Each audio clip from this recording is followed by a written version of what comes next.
Welcome back, everyone. 2 wins on the trot for CSK.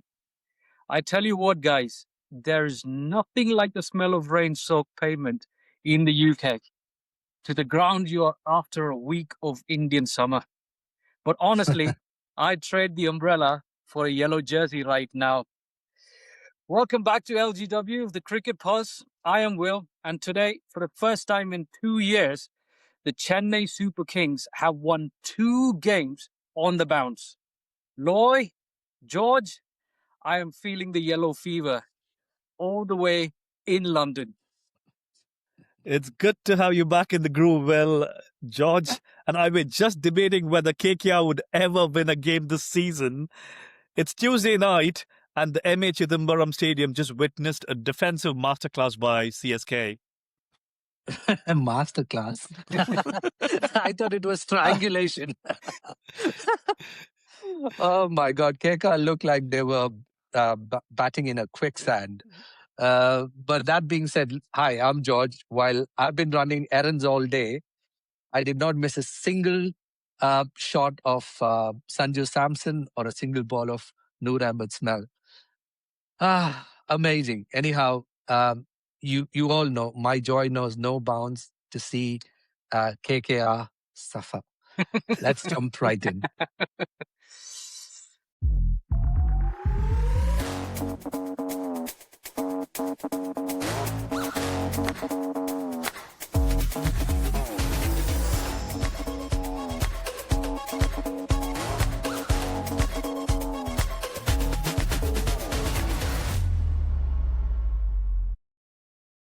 Let's talk about CSK versus KKR. Chennai batted first and put on 192 for 5. Now, on a Chepauk pitch that's been playing like a road lately, that felt par, but maybe a bit short of the 200 plus scores we've seen here. I'll tell you, the way the innings started off, the way Chennai were batting, they were initially, I think they were quite lucky because the way Ajinkya was using his bowlers, they were all over the place. He wasn't using their bowlers in the right fashion, and everyone was leaking runs. And our man, Sanju Samson, he came good, which was great.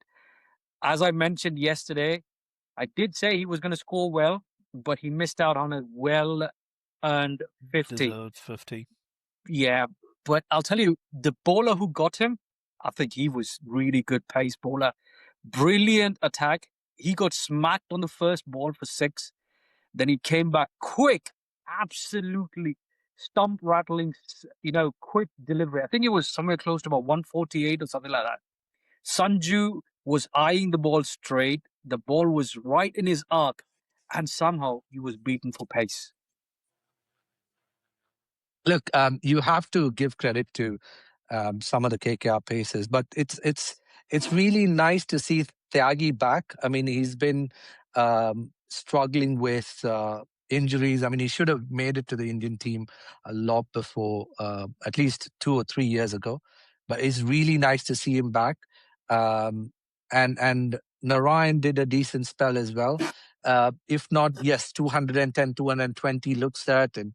But that being said, Ayush Matre, that cameo was, oh my God, brilliant one.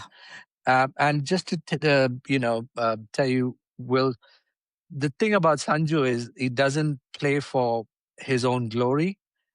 So you will see him getting out quite often in the 40s and 90s because he doesn't really care about those hallmarks for personal milestone. himself. 100%. I totally agree with you. Because if he was playing for his milestone, he probably would have knocked it around the park, scored that 50, and then moved on. But after hitting a 6, he still went against that bowler trying to score. So absolutely, I mean, I totally agree with the way you mentioned. And he's an absolute true team player. You can actually see that. And talking about Ayush Matre, even he came out all guns blazing. He scored quick runs. But the only gripe for me personally has to be the captain. I don't know what you think about him, but that man is lacking runs, lacking ideas. And if there was no Sanju Samson behind the stump giving him the guidance in terms of placing the fielders and using the bowlers properly, then this would have been a much more tighter game, I would say. You definitely bet well, and I think that's our gripe as well, right? I think we've been talking about Ruturaj Gaikwad, and sorry for the lad. Again, he shouldn't be in that position because the management has put him there, and he's got no choice. But I think it's not his forte, and he definitely needs to move out from there. Give that captainship hat to a person who's capable of doing that. Because again, he's not able to get the runs on board right now. It's affecting his batting as well, which typically happens to certain people when they have had the captainship burden on them. So I think hopefully they take that away from him soon. They can give it to a person, and I think when we say the person, we know it is the next person in the helm is Sanju Samson. He is the perfect fit to try and put the captain's hat on, and at least ease Ruturaj Gaikwad into playing his batting, which he's good at. He's really good. Yeah, he's an explosive player. Let me be honest here. I mean, I think me and Loy have been speaking about this for quite a few episodes now. Ruturaj Gaikwad to Chennai is what Harry Maguire as a captain was to Manchester United. Take that captaincy away, and you'll see a different Ruturaj, just like Harry Maguire has turned out for Manchester United. That being said, I know what I saw today, especially when in the second innings when CSK were bowling, was Sanju Samson quite often take charge and change the field to his liking. Yeah. And when I was watching that, I was like, this is exactly what Dhoni was doing. Yeah. And that is needed because, I mean, maybe Rituraj will come good, but he definitely is not ready for it right now. He might need some mentorship, some guidance, and some time, but leadership is not best of his acumen right now. If you take that away and you use Rituraj the batsman, you will have something really success. good there.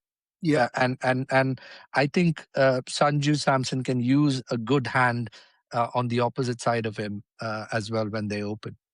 Something tells me that Chennai is going to keep on going with Rituraj for this entire season. And they'll pay for it.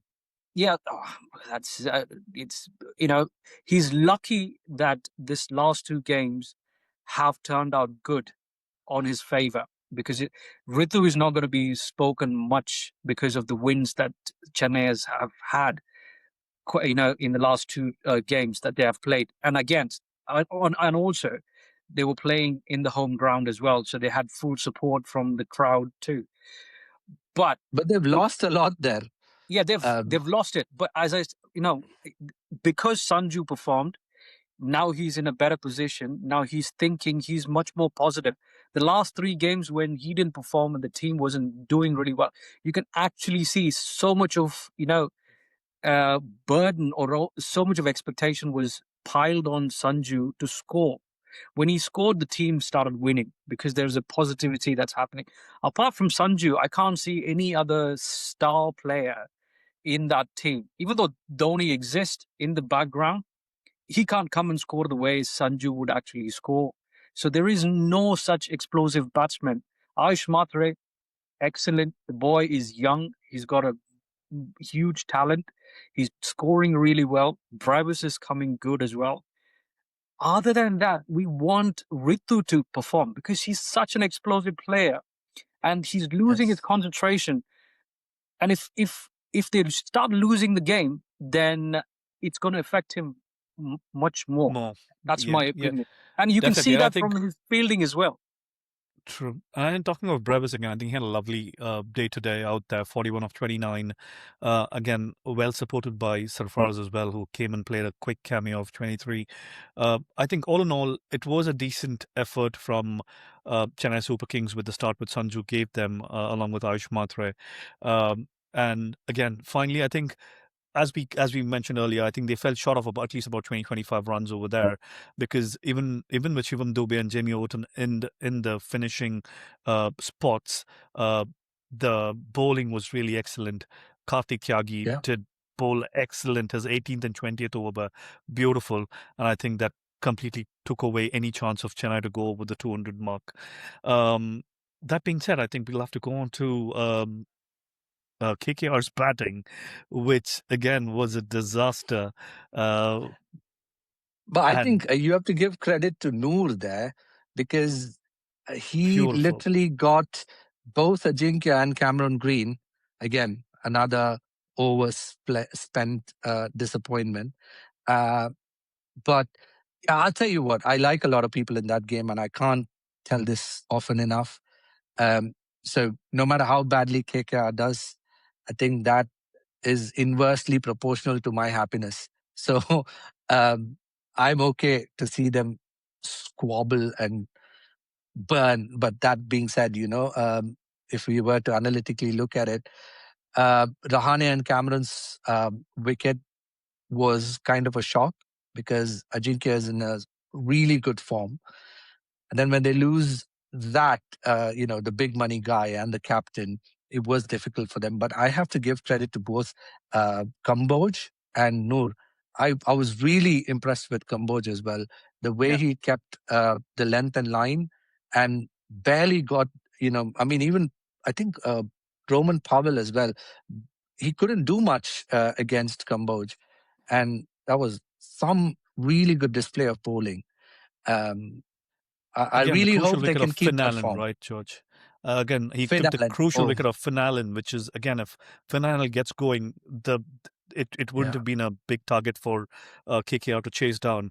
And again, I think Ajinkya did play with the combination today of getting Sunil Narine back in the opening slot to try and play with Finalen to try and have an explosive start. But I think Finalen falling quickly, and Sunil yeah. Narine not able to again get going. It worked in CSK's favor, because I think once those two wickets were, Ajinkya Rahane and Ankrish tried building a partnership, and again, once Ajinkya and Cameron went in pretty quick succession, it was kind of game over. Because again, when Roman Powell and Ramandeep Singh tried building that partnership, they needed almost 15 runs and over by that time. I think that's not something which is easy to try and do when you're down almost to the last few players within the squad. Can I add this? You know, KKR wouldn't have actually reached that score if Chennai would have taken all those catches, because Mm. Chennai were pathetic in their fielding today. Let me tell you, Led by the captain. led by the captain himself. What a dolly of a catch he dropped it, and he was Oh, God. smiling for that. I don't get it. You've just dropped Sunil Narine, and if he had continued in that explosive fashion and then went down to score like 80 odd, would you still keep smiling? Seriously.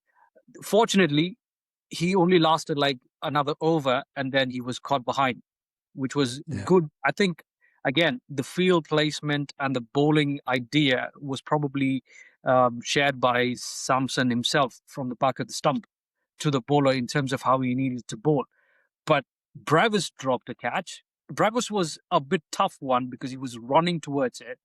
Sarfaraz Khan, what was he doing? He was overrunning. He was literally on. He was like he's got some jetpack, packed on his back. He was just No, I literally think, running I towards the think, ball.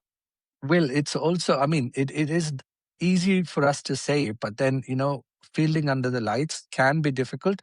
But then these players have to set high standards. You can't Yeah, really give excuses. But talking about fielding, there was one exception in Chennai's side. And I'm not just saying because I like him, but behind the stumps, Sanju was smashing. yeah, I mean, some of the wides that he picked up were sure shot fours. yeah. For somebody who's not that agile between the wickets, behind the stumps, he's a magician. I was like, some of the, wides that he caught on, I was like, brilliant.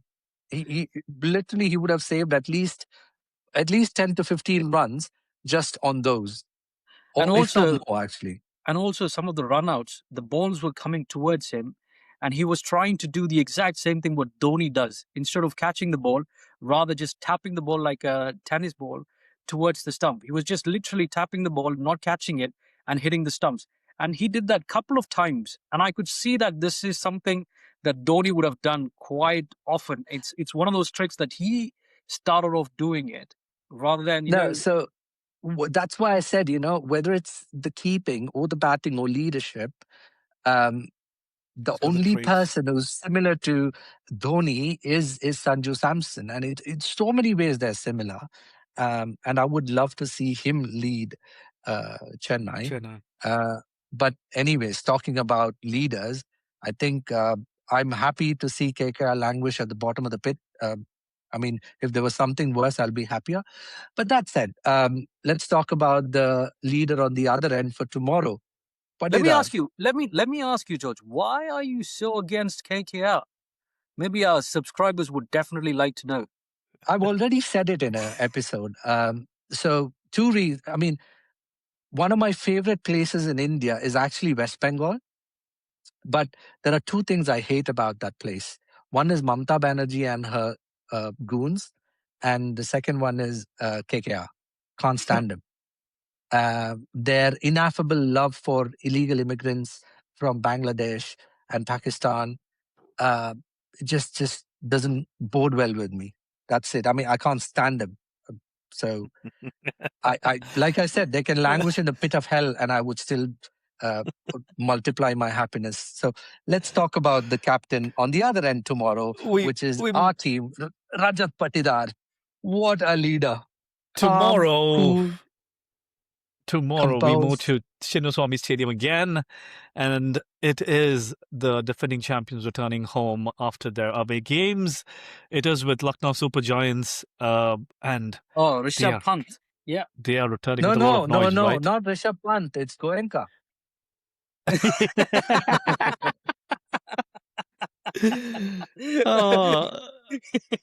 RCB are just coming back after a 241 right now against Mumbai, and they are 4-1 for the season right now, sitting pretty in third. And tomorrow, if we get our game right, and with everything going our way right now, I think it's going to be right. We could go on to the top of the table with how our team is playing. That being said, again, not to take away anything from LSG. It's going to be a good, interesting game. But then they'll have to live up to the crowd and the euphoria in the Chinnaswamy Stadium, which cannot be Good luck taken for lightly. Goenka. Talking about euphoria, Loy, I forgot. You remember we were speaking about Guwahati Stadium and RCB. Did you watch the Wankede? RCB fans did it there as well. I could see the DJ who was playing music. He would go cheer up for Mumbai. 2 cheers, and then all you can hear is RCB, the Wankede. And I was like, wait, my God. RCB fans, man, hats off. We're just a different class. I'm talking about class. There's also a clash of class tomorrow of the owners. Goenka, man with no class, can possibly learn a trick or two because tomorrow, apparently, Ananya Birla is in the crowd. Maybe she can give him some pointers on what class looks like. You can't help it. I mean, from top to bottom, we're just all about class, mate. Bangalore. Well, they will talk about our top order, mate, in terms of what we can expect from our top order tomorrow. Again, I mean, I've been banging about this ever since I landed in London. I want to see the vintage Virat Kohli. I know you guys totally disagree with me, but let me tell you, if that man can score a 200 strike rate, this team is absolutely unbeatable. Right now, Okay. I don't see Virat actually timing the ball the way he normally does. When he's trying to invent shots. He doesn't need to. He's a class player of his own. All you got to do is just go back and do the exact same thing that you always do. You always do. If he comes good tomorrow, this is just going to look absolutely ridiculous, team. Let me tell you. Yeah, I would see our team sitting at the top all the way to the end of the tournament. Definitely. I think in terms of not just Virat Kohli, I would say, Will, I think Phil Salt is the man to look out for as well. He's the man of the hour with the 78 of the last game. I think he's playing like he's playing stick cricket at the minute. And I think we definitely would want to try and see him perform again. Oh, Kohli, again, he's been consistent.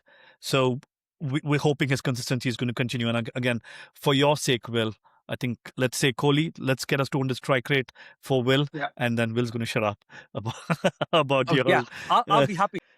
Hey, George, something wrong with your camera? I think we just lost you, mate.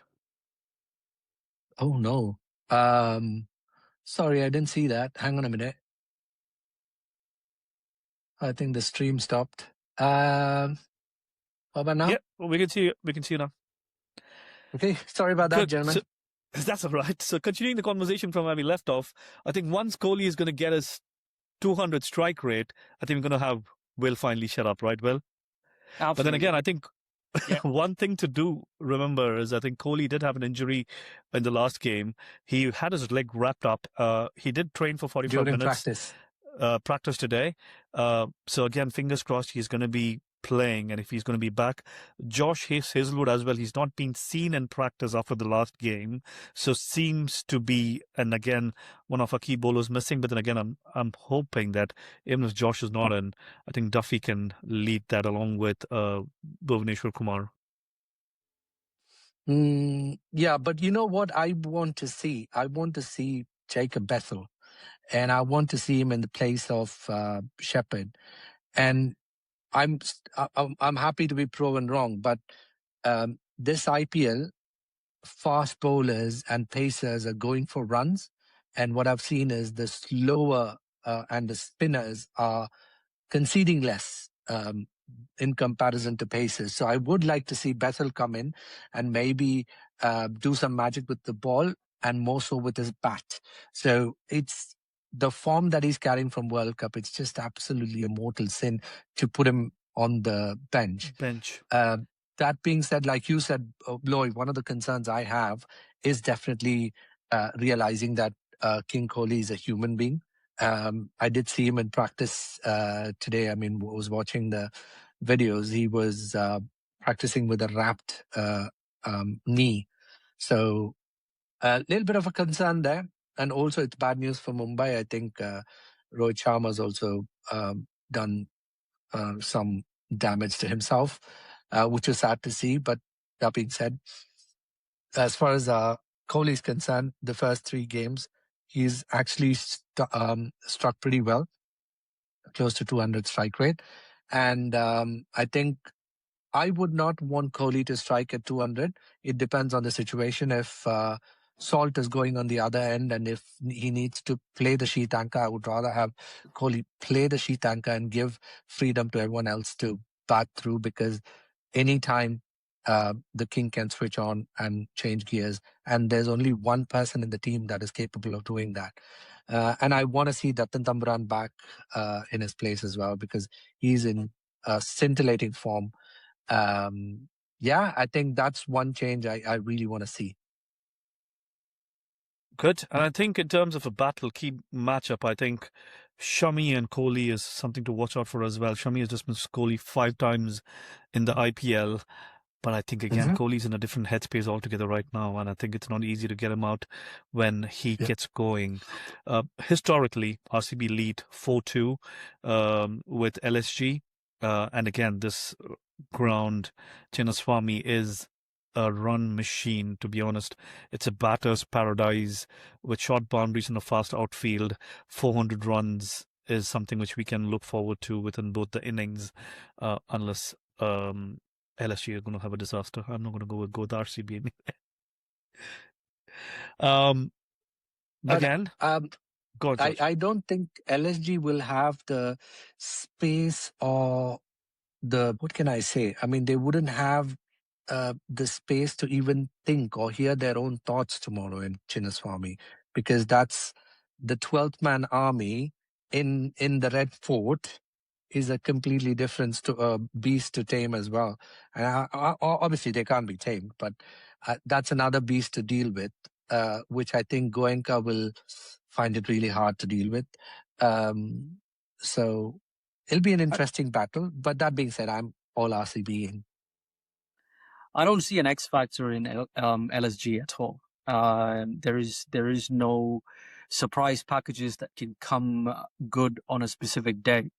So tomorrow is going to be just like the way I thought, the Chennai would do. So tomorrow, our team is just going to walk all over LSG and, just put them to rest for the next team. So I would enjoy that, but I would tread carefully because you don't want to be too arrogant going into any T20 game because what happened with SRH RR. against RR is a lesson to learn because they did pull two ace of spades out of nowhere. So I would say tread carefully, but yeah, the who do you wave is think? on our side. Who do you think from LSG would come good on a specific day? The way they have batted, the way they have bowled throughout this tournament, I don't see any. As exactly what I said, there is no X factor that can just come up randomly and appear for LSG and then do the magic. There is So none available in that team. there was one lad who did that, Will, in the previous two last game, which was Mukul Chowdhury, because they had a mountain to climb, and he came and he smashed 52 over there, which got them over the finish line, which was the last ball thriller. So again, but again, as you say, it's someone who if steps up on the given day, that's what we would see. But then, yeah, if you look at someone who's going to consistently be doing it every day, every game, they do have. It's not that they don't. With batting, they have the firepower of Aiden Markram and Mitchell Marsh up the top. They've got Nicholas Pooran, who was explosive last season. But then again, as we keep saying, right, I think the problem is their batting order is not consistent. Rishabh Pant is not playing where he should be playing. He's not letting Pooran play where he should be playing. He gets stuck in over there at the number 3, which is not a spot to play. So we'll just have to wait and watch again. I think, as we said, Goenka is going to shove some thought or complete what you were thinking.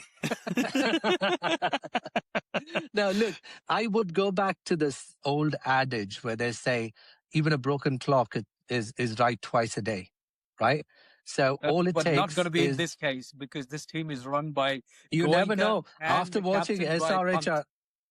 no, after watching what SRH did to RR, nothing's off the table, mate. I mean, it's cricket. If somebody comes good on the day, and if it's their day, it's going to be difficult because the best example I can give you is what Chennai did as well. You know, when Samson plays, it's a different story, and so I want to say 90%.